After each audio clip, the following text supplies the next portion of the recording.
So I just wanted to start with that because I really believe that machine learning AI is, of course, a very, very exciting technology, but I also believe that the gap between what is being claimed and what is real keeps increasing. So the approach that we've been taking for many years now is to really have a very use case-centric approach and make sure that we have a very pragmatic approach as well. So I walk you through a few use cases, and of course we'll give you a demo with Dave, in just a few minutes. So here's our main key takeaway. One is we know machine can learn. Absolutely, that's a given. But I really believe as well that if you really want to build the best platform, you need to understand what machine learning cannot do as opposed to what it can do. And again, I have a very, very pragmatic approach. Okay. So what are the key for success? The first one I really believe is really the data lake. And we've got a unified data lake. And this is very important. So there's no silos. We're using the same architecture, if you will. I'll walk you through the architecture later on. But when you look at the data lake, we know that machine learning requires a lot of high volume of data, but diversity is absolutely critical. And we've seen that in many, many cases, wireless being one of these cases, where we have so many traffic profiles, so many mobility patterns, so many topology configurations, so on and so forth, that you really need to have high diversity. Otherwise, you can't expect good prediction from an algorithm on data it has not been exposed to. So that's why we do talk about volume diversity, and quality is very important. I don't know if you got a chance to look at deep learning. Sometimes we see some claims according which you can feed the algorithm with millions of features and it will do a triage automatically. We haven't seen that. There's some mechanism to do a little bit of that, but removing the noise from the telemetry is very important. Sometimes we are missing telemetry, so we need to have algorithm capable of dealing with missing telemetry as well. Okay, and of course you can interrupt me at any time. I know you're not shy, so you will, but please do.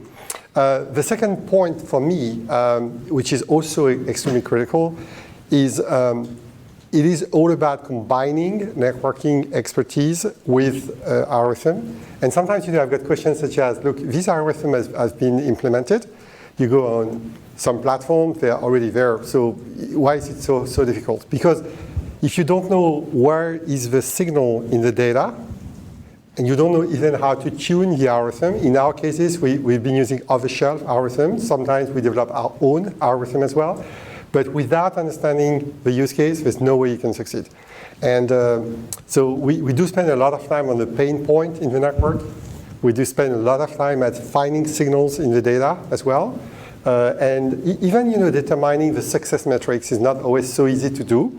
For some of these problems, like recognizing the famous issue where you try to recognize a dog versus a cat, of course, that's very simple. Now, when you deal with anomalies, some anomalies are a bit subjective sometimes. So if we want to measure the efficacy of a system, you need to come up with a bunch of metrics to really understand what's going on. So I really believe that the combination is absolutely critical. And of course, we are super excited about the end-to-end, the cross-domain. And I think that you talked about that a few minutes ago. And we'll talk a bit more about what's coming. So I'll go back to how we can apply machine learning to cross-domain in this particular case. So far, so good? Any comment?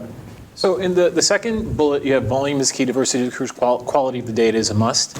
Do you from your perspective, because you're Cisco, so you have the access to a tremendous amount of network information. Right.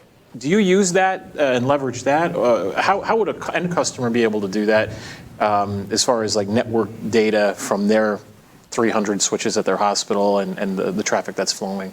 Or is that compounded with the data set that you have at Cisco? Does that make sense? No, it makes total sense. Okay. So it's really the latter because what we do, and that was the video that I showed during the keynote, where we were showing a lot of data coming from multiple customers. Mm-hmm. And that's why we are having this platform in the cloud as well, because we can do cross-learning. And it is transparent for the user, obviously, but we have, that's how we can get to the point of having such a high quality anomaly detection, because we have diversity and we have so much data. I can share with you a few numbers if you want, off the top of my head. I'm just going to believe you, so no, but, you can make them up. That's fine. But and now I need to remember the numbers, obviously. But no. So we took, for example, I was looking at that last week. We took our so we took 20 early field trials in wireless, and we see 500 million onboarding events wireless a week. We have accumulated 100 million of hours of telemetry traffic, so just to give you an idea. But again, this is not sufficient, because if you keep training the algorithm with the same type of data, the first time you expose it to different kind of topology, different profile, the machine goes crazy, right? It gets, we had that issue with the stadium. First time, it was a big stadium, so you go from 300 users to 30,000 in 10 minutes. And of course, if you don't expose the machine to this kind of profile, you cannot expect some good prediction. So we've been working on that for years, and that's why it took some time to see how to measure the diversity, the quality, the volume. And that's why we believe that we have an amazing platform now, because we see so much. And that's the same for SD-WAN, by the way. Again, on top of my head, we took the top 30 customers. We see 1 million tunnels active every week. Every day we see 800,000 failures, flaps. So when you train your algorithm to recognize flaps, these sort of things, you have a ton of data and very different patterns as well. 250 service providers. Do you find that's in your in development of the platform, not just the platform, but in the entire paradigm? Have you found that to be very accurate when then you apply that to a specific network that is generally ephemeral data interface statistics, and this is what this application should, or not application, but this is what this interface should look like at any given time? Yeah, it's a great question. It depends on the use case. So, for example, we have two classes of problems. The one with ground truth. So suppose you're trying to predict the failure of the router, whatever, then you have a ground truth. So it's very easy for us to measure the accuracy of the system. When this is an anomaly, it's a bit harder, because sometimes you show the same anomaly to user A, and you would find it super, super useful, and another user B would say, well, kind of so-so. And that's why we have the thumbs up, thumbs down, by the way. So to go back to your question, for some problems, we can very easily measure the overall accuracy. The other one, which is anomaly detection, and we'll give you the demo in a few minutes, you'll see. We have the way we can measure the percentage of thumbs up, thumbs down, and we spent a lot of time reducing the number of anomalies and get high quality as well. And so far, the feedback has been really, really great. Seriously, I really mean it, because it took us some time, to get to that point, but yeah. Thanks. Okay, super, thank you. Okay, so let's talk a little bit about some use cases. So the first one we looked at, we started with wireless, because it's a great example where it is a very complex landscape. We all know that. There are so many parameters, and at the same time, it's very difficult to go ahead with pure static thresholds, because these networks are so different that you cannot come up with one setup that would work for everybody. So here, we looked at one quality of experience parameter, the throughput. Everybody understand that? And what we do in that particular case is, first of all, we talk to many customers, and we ask them and say, what is a good throughput? Nobody knows, right? It depends. It depends. It could be a bad throughput considering the number of users, the noise, and all those things. So there are so many parameters. So what I wanted to do was to share with you some of these experiments. So in this case, what we did, we took multiple networks. On the x-axis, you see some access point, and the color tells you the average throughput per user. And what you see here, I'm trying to use that very fancy pointer. What you see is that in this particular network, some APs are always good. Other APs are sometimes good, sometimes kind of bad. You look at that one, you see yet a different pattern, and you look at that network, you have yet another pattern. So when I look at that, with my ML hat on, I see immediately that I cannot apply one threshold, static threshold, or multiple threshold, because it depends. It depends on the AP in a given network, it depends on the network, and so that's a very, very good use case for us where you understand that you need to learn, right? All right, so I wanted to show you another one, which is the onboarding failure fraction. And you may be surprised to see the numbers, but they are real. So each plot, each line, if you will, corresponds to a different customer. And here we see the percentage of failure when you join your room, and you see how much it varies. For some networks, it's about 5%. For other networks, on average, it's about 40%. And we understand why, because we looked at the data very carefully. And it could be because of the configuration, the setup, the environment, and all those things. And for some of the customers, it varies as well. So this is yet another example where you cannot set up one threshold. It depends. So that's a good way to look at it and say, if you look at that, you know that you need to have a model. Okay, so what are we doing with that tool? And again, it's always better to have a demo, but at a high level, real quick, we have multiple buckets. The bucket number one is about cognitive issue, cognitive analytics. Doesn't matter too much how we call it.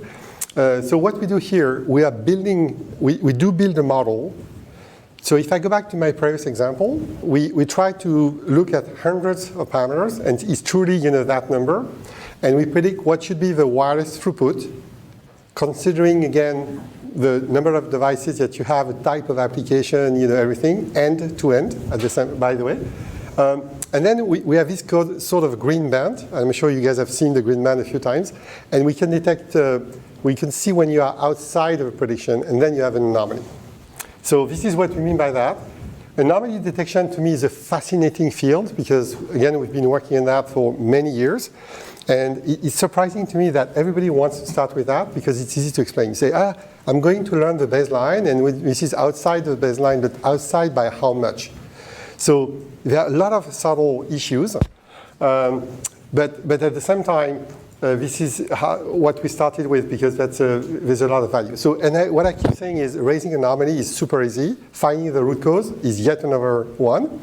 So we're doing two things at the same time. We do the model, we build the model, we detect when we have an anomaly, you do the root causing, and then we suggest some action when at some point we want to do closed loop. But again, you see that with the demo. Trends are very interesting as well. So here, when you have thousands of APs, and for each AP you have dozens of KPIs, it was interesting to apply ML to see if we see a trend over time, where sometimes it keeps going down or keeps going up, but you want to capture over a month. And that's what machine learning does as well.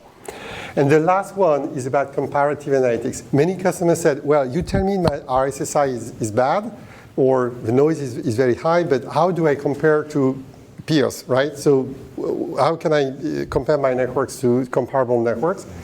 And then we have another one where you can compare the size and stuff like that. Okay, so let's spend just a few minutes on the architecture. And I'd like to insist a little bit on the fact this is a unified architecture. And so we're using that same kind of same architecture across multiple use cases, obviously. So what we do, step one, of course, is the telemetry gathering. We are sitting on top of DNA Center here. We do strong anonymization. We send the anonymized data to the cloud, and this is where we're training the models. The inference, in some cases, could be done on-premise. In general, for what you're going to see, is done in the cloud. Any question about the architecture? No? Does that make sense? One question about the architecture, but you talked about the access points and how that makes sense. What comes to my mind is you already have all the data from all the ASAs and Taylors, as well as Cisco Umbrella. Are you currently using your AI model to detect attack vectors and trends? Because it all plays into what you said, right? Trends, anomalies. Is that as of now already being used by Cisco? So not as of now, okay. But this is definitely something that we're looking at. Another thing that we're looking at as well is when you do device profiling, for example, is to detect the changing of posture and these sort of things. But you're totally right that we have an enormous data lake and machine learning expertise in Talos, and we are working hand in hand. It's not yet in the product. And I'm sorry, the data you said is stored on AWS? Sorry? The data retrieve, okay, so it's stored on AWS. And I imagine that in that case that the analytics to be provided out of that data lake take a long time. You're going pretty sophisticated approaches into that data to gain that feedback. And I'm a little concerned about the kind of I/O and processing power required to gain sort of an analytic edge against that. So are you referring to the CPU power to do the inference or the training? The CPU power and the storage I/O. The storage IO. Okay, yeah. So you're right. We are dealing with a ton of data. And so we've been working a lot on this kind of issues, obviously. I would say that it varies a little bit depending on the algorithm. So if you look at LSTM, for example, they tend to be very CPU intensive, to say the least, with, to that end we're using some GPUs and these kind of things. There are some other models that are much more lightweight, and they're not batch, but incremental. Neural nets, for example, are fairly easy to do incremental. And for some AD stuff, they could actually be very, very lightweight. And so in the past, we run some anomaly detection even on the box at the edge of the network. We had one project where we managed to make it work with 400 meg of memory and only 20% of the CPU on a low-edge platform. But it took a ton of time to do that. And I imagine for black sites, if you're looking to do protection there, that model simply won't work at all. It's got to be done on-prem. So again, you're talking about the inference, right? Yeah. So the training, you're absolutely right that depending on the use case, like IoT. IoT is a very good example with fog computing where you really want to do the inference on-premise, but you can still do the training in the cloud, and then you can download it. That's basically, we can decouple the two, the training and the inference as well. And what is the analytics engine you're using? It depends what you mean by engine. Like a SIM or a Splunk or something along those lines. All right, so we are using a few, quite a few, I would say. Usually we're not talking too much about the details of what we're using. Sure, but that's how I think. Yeah. But we're using, let's put it that way, we're using quite a few. And also, when you look at the algorithm, for some of these use cases, it's not one. People usually ask to me and say, which is the algorithm? There's not one, but there are many. So we have a pipeline when we reduce the noise, we're combining different algorithms together, and then we have yet another one sometimes to do the reinforcement learning, for example.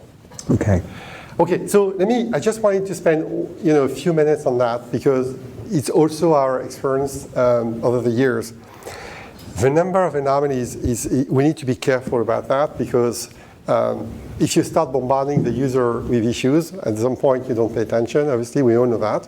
So what I can tell you is this platform must be very carefully optimized in order to reduce the number of anomalies that we show to the user. And so sometimes that's why I'm saying that it's not just a question of models, it's also a question of grouping anomalies together, making sure that if you have multiple, we are using multiple techniques, if you will, so that we reduce the number and we increase relevancy for the user as well. So we work very, very hard on that. So what I'll do before we jump to the demo, maybe give you a sneak peek on what we're working on. So the first one that I would like to mention is definitely SD-WAN. When you look at the number of tunnels, the fact, that with BFD we're probing every 1 second, usually the delay, loss, and jitter.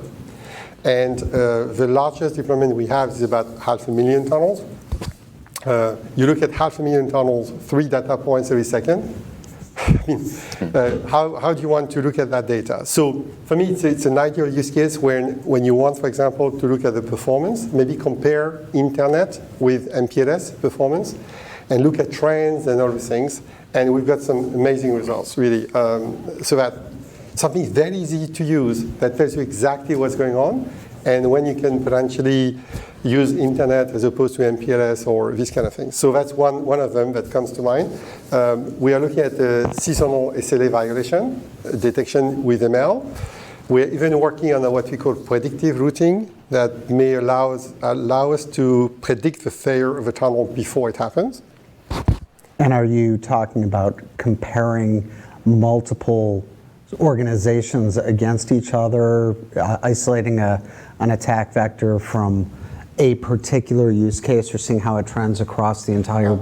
So we are not looking at it from the angle of the security, if you will, but for root causing, for example, that may be very interesting because you can do some cross-correlation between multiple data sets, looking at multiple SPs. So that could be one thing we can do. If you look at the seasonality of SLAs as well, it's very interesting to see that. For some customers, we see the tunnels SLA violation every Friday between 3 and 4. It's absolutely systematic. So you look at that, and then you do root causing, and you find out that, it's just because you forgot to do the QS, to enable QS on the link, stuff like that. And of course, we believe that down the road, we may be able to increase the SLA by just proactively rerouting before the failure, which should be an awesome paradigm shift. We've been spending, 20 years improving conversion time. Now, if we can predict before it happens, that would be really cool. So that's just one that I would mention. And maybe I would say one word about cross-domain, because if you look at, I'm looking at my colleague there. So Wi-Fi, joining issues, roaming, everybody blames Wi-Fi, but sometimes it's just DHCP or authentication, obviously. So having an end-to-end model that looks at, really end-to-end is very useful. You have throughput issue, you look at the congestion on the SD-WAN link as well, so do cross-domain on that end as well. So that's really we have a lot of use cases we're working on. I could mention many other ones, but for the sake of time, I just want to make sure that I don't step on your toes, Dave, and give you enough time for the demo. Do you have any question, skepticism, challenges, or? One I have with the baselining and for the detection and analysis, with the amount of inherent sort of entropy everybody has in their network, things are constantly changing. Is that baseline sort of a moving target as well all the time? That's a very good question. So what we do, there are multiple types of baselining. Some of them, they look at time. So basically what they do, they just compare, so for a Friday at 2 p.m., they compare to a Friday at 2 p.m., the week before. That's not what we do. What we look at, we model it looking at, again, hundreds of parameters. So what I would say is the model keeps changing, by the way, all the time, and we retrain all the time, on the fly. So because we know that it will evolve. So if we have very, strong seasonality, like, every year, you cannot predict. You have to wait to see at least one event, obviously. But pretty quickly you catch up, the trend. And it's a constant learning. Absolutely, it's a constant learning. And I would assume it gets better as more data is gathered, right? Yeah. But the thing is that, and that's the beauty of working at Cisco, is we have access to so much data that very, very quickly, with a few dozens of EFTs, we had a ton of data and very diverse as well. So the model became accurate very, very quickly. And I think there were two questions. What can you say as far as the closed loop part of it, where you're actually getting to because you talked about closed loop before you mentioned it, but you said it in the context of giving the end user an actionable task to fix the anomaly. Yeah. Is there anything where that can be done autonomously? Yeah, totally. It's we can write a script to say, if we get something, throw a ticket to ServiceNow and then do this, but I mean more platform-based. Totally. I would love your feedback, by the way, but when I worked on that with, on security at the beginning years ago, and I said, would you guys be ready would you accept a sort of autonomous system that would fix itself? They said yes, but when we came to in production, there was a bit of skepticism. So what we believe is that we could basically have an approach where you build trust over time. So, for example, we detect an anomaly, we show you the root cause, we propose an action, and then you say yes or no. Approve or deny, sure. Exactly. And then you start building trust to a point where you say, okay, I trust the system next time. Don't even tell me, or tell me after the fact. But also make sure that you fixed the problem. So we do three things, right? We suggest an action, we wait for you to validate or not. When you validate, we check that it was fixed. And because we are in the cloud, we can make sure that we can suggest and say, it worked, by the way, for other customers with that percentage of success, all that kind of stuff. Do you think that's the right approach, to build that sort of trust and make it a phased approach? Well, in the context of human beings, network managers, especially network engineers that want control of their networks, and right. I agree with you there. Right. But I think that the dream long term is that you have a certain level of autonomy. Absolutely. I think that's what the end goal of intent-based networking is. Yes. I think a lot of the time, that's true. All the vendors use the term intent-based networking, and really they're talking about very advanced orchestration. Absolutely. But that's not any different. So yes, I agree that would be the long-term goal. Yeah. I'd love to see something like that, and I think I'm starting to see that language come out in some of the messaging. Okay. That's how I sort of look at assurance, except it's almost there. Am I incorrect? No, you're absolutely correct. We know how to do it. Yeah. But I think we'll make it a phased approach, basically, where, again, we give you control. And at some point, if you want to say, okay, now, I trust you, I think you're, for this kind of problem at least, then just automate it. Yeah, I agree. And that's another thing, can you trust, what areas of the network can we start with? WAN ports on firewalls? I don't know, maybe that's too important or something where I have to approve it. Data center switch ports, maybe east-west, that's not, I don't know. But I do think that maybe in areas of the network would be things like that. Yeah, it shouldn't be too disruptive for sure to start with. We also need to be sure that it's not a DOS attack, and because that can happen as well. That someone is not trying to create an issue that would trigger an action on the network that turns out to be an attack, if you will. So we're looking at that as well, just to make sure that. Would all this be baked? Then this would all be baked in ultimately to the entire SD access paradigm. Yes. Right. Oh yes, absolutely, absolutely. Okay. And I think there was another one, maybe the last one that was from you. No. Okay. Great. So do we want to show the real thing, Dave? Of course we do. All right. Thank you very much. Oh, thank you. Okay, there we go. Stay up here, JP. We're going to show it together. I'll stay close to you. Okay, so just before we dive into that, just to make you aware, there's a few different things that are happening this week at Cisco Live that everybody can get access to. These can be streamed online. So you can see a couple of different ones. I picked out the two particular ones that JP here is doing on Wednesday and Thursday, and as well some links on the bottom that might be useful for you as you kind of want to explore this area. JP and I also wrote a white paper on this that you can download from the website. You can take a read through this. I think it's about 14 or 15 pages long. And it's kind of an introduction and probably a reminder of a lot of things we're going to talk about. So, there's a lot of resources out there for everybody's consumption after the launch that happened yesterday. So let me flip over here, take a look at demo. Now, I'm going to go over and take a look at this. Close off that. So I'm going to take a risk with this demo for a couple of reasons. First of all, it's new code. It's very new code. And we're also on a wireless network here at the show. And the third thing is this hotel is actually hooked up by a wireless link back to the main convention center, which is where our internet pipe is, right? So we're going to cross our fingers and hope that everything works as we go through a demo here. So what I've done here is I've logged into DNA Center, as long as it hasn't logged me out, because it timed out, that's good. So I've logged into one of our DNA Center systems that we have set up. Now the data that's in here is actual real data from a customer network. Remember JP talked about anonymization of the data, so the data is all anonymized. You're going to see that as we go through the GUI. Normally, if you were a customer consuming this data, you wouldn't see the anonymized version. We would decrypt the data when it came back and show you the decrypted version. But here we're deliberately showing on some of the screens the encrypted. So you'll see, for example, some of the SSIDs and some of the AP names and things like that, and MAC addresses are encrypted versions. Now you wouldn't see that if you were the real user of this product, but based on the fact that we're showing real customer data that's coming into this network, we want to provide a level of anonymization for that. So the first thing I'm going to do, as I'm into DNAC here, is I'm actually going to flip over here and make sure that my data period is at 7 days. The default when you log into DNAC is just showing you things that have happened in the last 24 hours. So I'm going to go over here and make sure I'm on 7 days. And we can see a bunch of things down here. So let me just, I'm just going to log into this again, make sure I'm getting the most up-to-date version of this. Good. And I'm going to go over here into assurance and take a look at issues. So this brings us up to the kind of the main issue dashboard. And as I mentioned here, the default is 24 hours. So you can see in the last 24 hours, I'll highlight a few things here. So a fair bit going on this screen. This is our main kind of assurance splash page, if you will, for issues.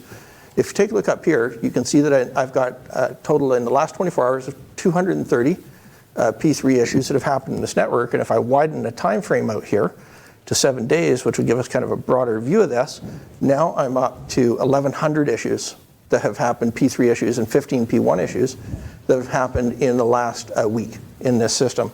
Now you'll notice this little button over here on the side, this AI driven. So what happens there is, like, if I scroll down all these issues, there's a ton of issues in here, power supply failures and all sorts of different things. But if I go over here and click on AI driven, you're going to see this little tag called AI. Those are things that have been picked out by the AI analytics engine, right? So right now I'm narrowing this down to just take a look at the AI issues, because that's the kinds of things we want to look at here for our examination. And you can see there's a few different ones, right? So I've got this one here called excessive time to connect. Maybe we'll take a look at that first. Remember, these are issues within the wireless network that we're taking a look at. So excessive time to connect, excessive failures on connection, drop in radio throughput. We can take a look at some of the different issues that have been flagged by the system. So let's just drill into one of them here. And you can see underneath the excessive time to connect, I've actually have 5 issues flagged, right? That was shown out here. I had issue count 5. So if I drill into this, these are the 5 different issues that the AI system has flagged for us as anomalies or deviations from that baseline. So let's drill into one of them. Let's just take top one here, drill into that. Okay, so we're pulling up the data for this. Remember, I said it's on a live system, so I'm taking a bit of a risk that things are going to work. So far, things are working great. So this is, in a lot of ways, the heart of the product, or the heart of how to understand this. So when you take a look at this particular graph, I'm going to explain a few things that are in here, just so we're on the same page about what a graph like this means. Do you remember JP was talking about that computed band that we take a look at? We actually pull the data for this particular customer. This particular customer is an education customer. So this is on a large-scale education network. So what we've done is we've computed for this particular AP, and this, or pardon me, for this particular site that we're looking at, and this particular SSID, that combination, that entity, as we call it, this green band is a computed average, or a normal, that's a computed normal band of how this particular site with that particular SSID behaves, in this case for connection times. Now, why would that be different per SSID? Well, some SSIDs might be just open, some might be WEP, just static WEP, or WPA, some might be using .1x. And obviously your onboarding times are going to differ in those scenarios, right? Some are simple, some are more complex. And also you'll notice that this is not static during the day. Like 2 seconds, 4 seconds, 6 seconds, you can see that our computed green band here of what's normal actually spikes around 6 to 7 p.m. The systems analyze that. So imagine if I had a static threshold that said anything above 4 seconds on authentication, I want to be flagged. That's how a traditional rules-based system would work. Well, if that was a traditional rule, this would throw errors, this would throw issues into your logs every single day. And what's human nature? If people are seeing the same errors all the time, every day, what do human beings do? You ignore it. You get used to it, you tune it out, and therefore the real anomalies that come along, you don't pay attention to them because this is just noise, right? This is just noise. So what we're trying to do here is pick signal out of the noise. So the green band is a computed normal of how this network behaves. So the blue band here, the blue line, that is how the network is behaving right now. And you can see in the area where the blue line deviates significantly from the green line over a period of time, each interval that we're taking a look at here, we can see over the couple of intervals here, between 6 p.m. and 7 p.m. approximately, each one of these is a 30-minute interval. As we take a look at that, we can see there was significant deviation, and that's what it's flagged, okay? So that's what this anomaly means. There's a significant deviation here from how this site with this SSID normally behaves. This has nothing to do with any other site or any other SSID or any other customer. It's computed for this site.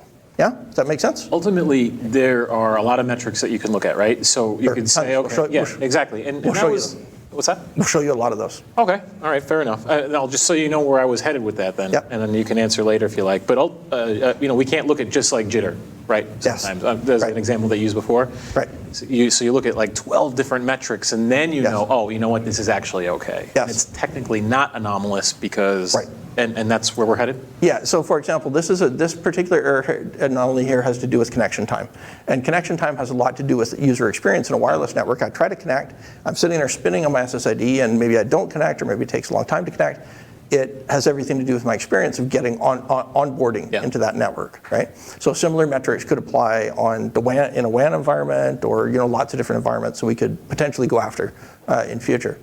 So this is the anomaly that is flagged. Now let's take a look at some of the other things that are in here. First of all, you can see on the screen that this is so far impacting 168 clients up here, so you can immediately get some idea how big is this issue, right? How many people is this affecting?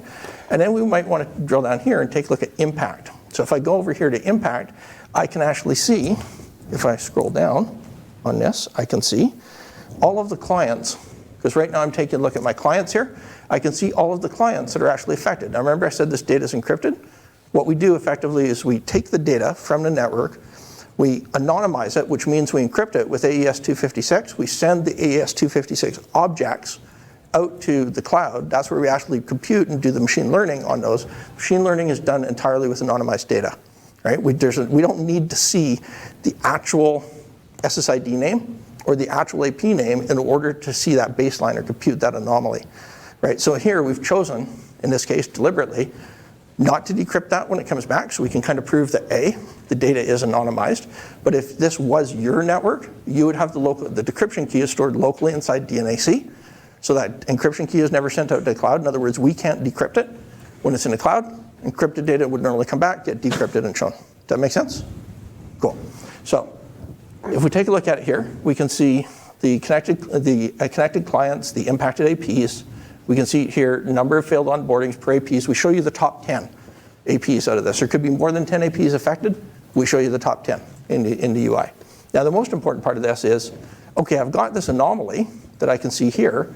What is the root cause of that anomaly? That's what I'd like to know. So the system is taking a look at dozens and dozens of KPIs that is continuously monitoring. What it has done here is it's taking a look to say, for that particular anomaly that we spotted, there are a few KPIs that I was monitoring that look like they're similar. They look like a root cause. They were happening at the same time. So if I scroll down here, the system has picked out two, and they both have to do, in this case, with DHCP. Right, so I can see during that interval, when the anomaly was happening, that flagged red area, that's where the anomaly was happening. I can see as I hover over that, the actual value, predicted upper, predicted lower, and I also can see what was happening down here with DHCP. So I had a massive amount of DHCP timeouts happening during that interval, and the system has flagged that and looks like it's correlated, something to do with DHCP with these. Now I might say, you know what? I'm smarter than a fifth grader, I'm smarter than a machine. I saw an issue 3 weeks ago where this problem was caused by high CPU that was happening on my WLC. So that's also one of the KPIs we monitor.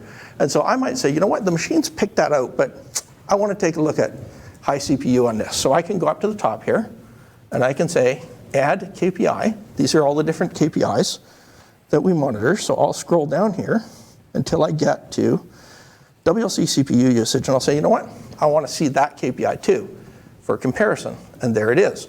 So I can say, okay, well this anomaly was happening, that was the CPU utilization on a WLC, and I can see that there is not a strong correlation, or really any correlation, between when this problem was occurring and the CPU utilization was much higher over here. So I can say, okay, I'm starting to accept the system might be a little smarter than I am, but you can take a look at any of these variables. If you want to compare what was being done, you can compare that yourself, right? But what we do is out of the, we don't just barf out, pardon my French, we don't just barf out 100. Yeah, sorry. I've got that joke all the time. That's what we say in Canada. For French yeah. We love so we don't just throw out all these different variables and say, hey, there's 50 different parameters we're monitoring. You figure out which ones are aligned. So we've taken a look at that. We say, out of all of these, it looks like it's DHCP. But I might want to drill into that maybe even a little bit more and say, well, I'd like to go over here and take a look at my failure distribution. So now, again, for those APs, we produce a thing called a Sankey diagram. And I can hover over any particular AP that was flagged here, and I can see all the different stages of the KPI that we were monitoring. I can see there's a very strong correlation here between this AP and issues with DHCP timing out. Okay? There was also a couple of cases where it filtered on a MAC filter, right? We flagged that there, but you can see that's a very tiny amount of use cases, and maybe somebody came on with an invalid MAC address and we filtered it out, right? But that's essentially noise. The strong signal here is that we have DHCP as what looks like a very primary root cause of this problem. Now, maybe I'm still not satisfied with that, so I'd like to maybe go over here and take a look at failure percentage. Yeah, I don't have any data showing on this one. Let's take a look at that. There's nothing relevant there for the system to show. So let's go over here. Now, it looks like it's a DHCP problem. Let's take a look at suggested actions. one of the things that the system is flagging as the top action for me to take is take a look at my DHCP server. Right? Take a look and say, do I have a problem on my DHCP server in terms of load, in terms of congestion? Could potentially be a AAA problem, because AAA has also evolved in the onboarding process, but this looks like it's flagging as a DHCP issue, okay? So we could take a look at other ones in here too. We could go in and say, maybe we took excessive time to connect, take a look at excessive failures to connect. We could drill into this one. Take a look at that. There's a different diagram that we're showing. Again, you can see that we were deviating for a large period of time during this day from what would be normal for the baseline. Yeah, So, and by the way, if you don't mind, just Yeah, go ahead. say something, back to your point about the precision, the accuracy, if you will. Look at the band here. The band is extremely narrow, meaning that we can predict, very, very accurately. And you see that here, of course, there was a big jump, but the size of the band is, it's a good indicator of the accuracy of the system. So you can see here we're deviating from baseline quite a bit. Now, if we go in here, we could again take a look at the predicted root cause in this case. And in this case, we saw that there was a potential, there was a spike in client blacklisting during this period. That's kind of interesting. And the majority of stuff here looks like it involved a 4-way key timeout and a AAA auth failure. So this definitely looks like something that implicates my AAA server, right? And maybe my AAA server is too slow. That's probably the most likely cause of this. Or maybe communication from the WLC to the backend AAA was disrupted in some way, right? So this is another thing that we could take a look at. So in a lot of ways, this type of baselining and customized baselining and deviations from the baseline with AI analytics to tell us where and how we're different is really a key part of the system. We've got a lot of other things we're going to talk about too. But before we move on from this, does this make sense? Yeah? What questions do you have about it? When you're calculating that baseline, and I'm assuming it's kind of at the very least, a daily baseline. In other words, it would recognize that on a weekend, it's not expecting much to go on at all. Right. Absolutely. Yes. Do you have the ability to be able to say, hey, Thanksgiving's the third Thursday, Right. Not currently. whatever month you guys do it. Not currently, but that's a great idea, and I've heard that suggestion from multiple people. Like to tie this into a calendar otherwise- system, so we can say this is a public holiday, and it should and be. now you get all these anomaly alerts, Yeah. everything lights up and the on-call gets called and then someone's really unhappy on Thanksgiving. Right. So yeah, that kind of thing would be awesome. So we sort of do that already. Let me tell you why. Because if you're only looking at the baseline as a function of a time to a day, then you get into that kind of problem. But if you look at Thanksgiving, in the present case, the model would be looking at the number of clients in the store, in store or someone else. But and then it would actually, see, I'm fine, but I know a little bit about the Black Friday.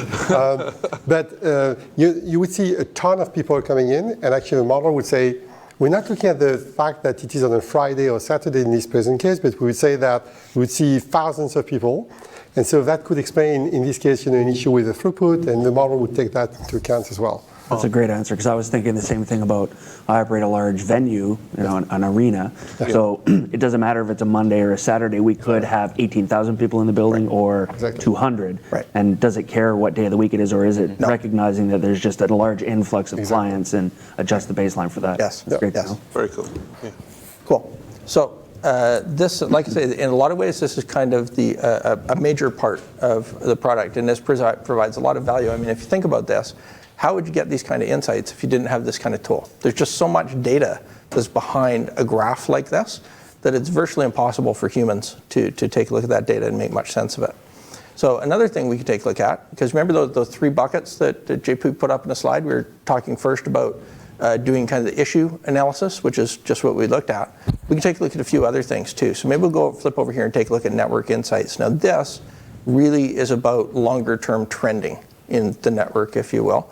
And so these are some longer term trends that the system has seen, right? So like I can see we have it here flagged here in the 2.4 and 5 gigahertz bands, maybe deviations in radio throughput, or deviations in signal to noise ratio, or deviations in client count. So let's maybe just drill into one of those and take a look at it. So if I'll go here in this one, deviations in radio throughput. Okay, we'll pick that one. So again, you can see the AP name is encrypted up top. Wouldn't be in the real world, but here we're dealing with encrypted data. And we're going to take a look at this diagram. Now, this type of diagram is not a diagram that everybody's necessarily familiar with, so I'm going to explain what you're looking at. This is what we call a B-swarm diagram. So in this diagram, each one of these is an access point. The size of the circle indicates the number of clients on the access point. And you notice I was scrolling down, there was various lines. The B swarm was repeated again and again. Each one of those is a week, right? So it's saying during this week, these APs had this much throughput on this linear line here, and you can see this isn't this is an exponential line. So 10 megabits, 1 megabit, 100 kilobits, 10 kilobits, et cetera. And what the system has flagged is that we have an AP here that has deviated over a period of weeks significantly from what its normal throughput is to what its throughput is now. And so if I take a look at that's the AP that's picked out here on this line. So if I hover over that, I can see that this particular AP, on average, has a total of 5 clients on it and has total radio throughput of 1 megabit. In other words, there's a megabit of traffic on average flowing through this AP every week. So it's a moderately busy AP. As I scroll up the timeline, you can see how that line suddenly makes a sharp dogleg deviation up here to the AP's only got 8 kilobits of throughput right now. Think about trying to find that type of deviation in an environment, university, a hospital, any large-scale venue where you've got hundreds, thousands of APs, and you're trying to find one AP out of this massive data that has this sudden deviation, maybe in terms of, in this case, in terms of throughput, but could also be in terms of signal-to-noise ratio. We saw an error there to do with SNR, so let's take a look at that. If I go over here and flip over to this one on SNR, signal-to-noise ratio, I can see I've got an AP here that normally has a signal-to-noise ratio of 32 dB. Now in wireless, the noise floor is typically down around minus 93 to minus 95 dB, so I've got 32 dB clearance over the noise floor. So every time you go up by 3 dB, you double the power. Every time you go down by 3 dB, you have the power. And so when I take a look at this, I can see this deviation on this AP is now operating with an SNR of 17 dB. So it's gone down by 15 dB, 16 dB in terms of signal-to-noise ratio. So there's something going on there. There's a strong source of potentially interference with this that's compromising the signal in some way. Or, for example, maybe somebody's gone out. If it had external antennas on there, maybe external antennas are broken, or somebody took them off, or a cable has been cut, right? So you're still getting a signal, but it's a vastly degraded signal, and this allows you to find it out of that huge, massive data. Does that make sense? These B-swarm diagrams are really cool. These are like my favorite. Easy to read as well, right? I love the B-swarm diagrams. I think they're great because they, at a glance, they give you so much information about what's happening in that portion of the network. What do the colored nodes Yeah, the represent? yellow ones. Okay, so these are ones that might have been flagged for other anomalies. So typically when you see a yellow color like that, it means that we have maybe another anomaly somewhere else, not this particular anomaly, that's flagged that AP in some way. So maybe I want to take a look at that one too, but it's not part of the issue that we're looking at in this particular case. Can you just click through on those ones to identify? Yeah, so I could go over here and take a hover over that, find out more about that AP, maybe what's happening there. So I can see that AP has 2 issues, has a 2-issue count. Now I can't click through on this, but it is showing me that particular AP, and normally I'd be able to read the AP name, has some issues that are associated with it at this particular site, but it's not part of this problem, is my point. I like that it's highlighting the same AP. As you hovered over that one, it's also highlighting in the group above and the group below. So Isn't it? It's smart, isn't it? Yeah. It's very smart. So that's why I say visually it gives you a lot of information in a short, compact space. That's one of the things I really like about these B-swarm diagrams. Now, another thing that we can take a look at here is if I go over, close this off, and, let's go over here and take a look at heat maps. Okay, so remember I mentioned this is an educational institution, so it's summertime. This is real data coming from their network into us. It's an educational institution. It's June. Everybody's gone home, so let's actually flip back and take a look at the data from May, where there were more people there, and we had a whole month's worth of data, because that'll just make it more interesting to look at. Now, by default, it's showing us client count. So it's showing me the APs in this network that had the highest number of clients. And so up here, it's showing me how the number of clients is changing on average for the radios, right? So I can see again towards the end of May, I saw the bandwidth ramp down because school is ending. And down here, I can see the number of clients on AP. Well, that's interesting, but maybe I want to take a look at other things in here. So maybe one of the things I might want to take a look at is a channel change count.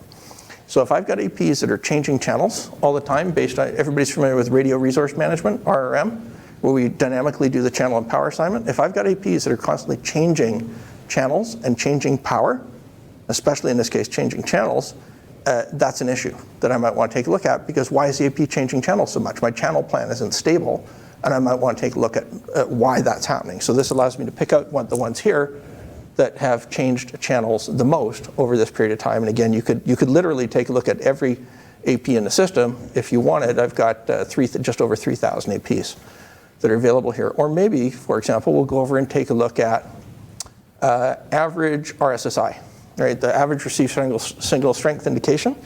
I can see I've got some APs, my worst APs down here, that have an RSSI of minus 89 dB. And I mentioned the noise floor in wireless is typically down around minus 92, minus 93 dB. So I've got some APs in here, quite a number of APs actually, that only have maybe 4 to 5 dB clearance over the noise floor. So they are producing a very weak signal, right? And that's one of the things I might want to take a look at and be aware of and potentially action to improve the signal coverage or signal quality in that area network. Or I could take a look at it in terms of a signal to noise ratio. And I see the same thing. I've got some APs here that have an SNR of like 4 or 5 or 7 dB. They don't have a very strong signal, right? So again, I might want to take a look at that in action now. Now, other things we can take a look at, of course, there's a lot of different metrics we could look at here. We could take a look at data rates. We could take a look at total traffic. And you need to stop Dave at some point, guys, just so you know, because it could go, I don't know. Okay, we're almost done. We're almost done, I promise. That was great, Dave. I promise. I'm just kidding you. The last thing we're going to take a look at here is peer comparisons. So these are really cool. So what peer comparisons do, for example, by default, I'm taking a look here in the 2.4 and 5 gigahertz band at the performance of my network. Now you'll notice that the summary up here says the throughput in your network was very different from your peers in the last 25 days. Oh, that's interesting. So maybe I'll go over here and click on peer comparison, and I can see how my network here, the clear portion, compares to my peers' network. Oh, I actually have a lot better throughput than my peers in my network, right? I actually have a lot better performance of my peers, but I could take a look maybe at another value, and let's go up here and say, I want to take a look at interference, and the first thing I see is interference in your network was similar to your peers, right? So if I go here, this was my network, that's my comparison to my peers, and I can see that my interference looks pretty average for what's out there comparing to other peer networks. Remember, this is all based on anonymized data.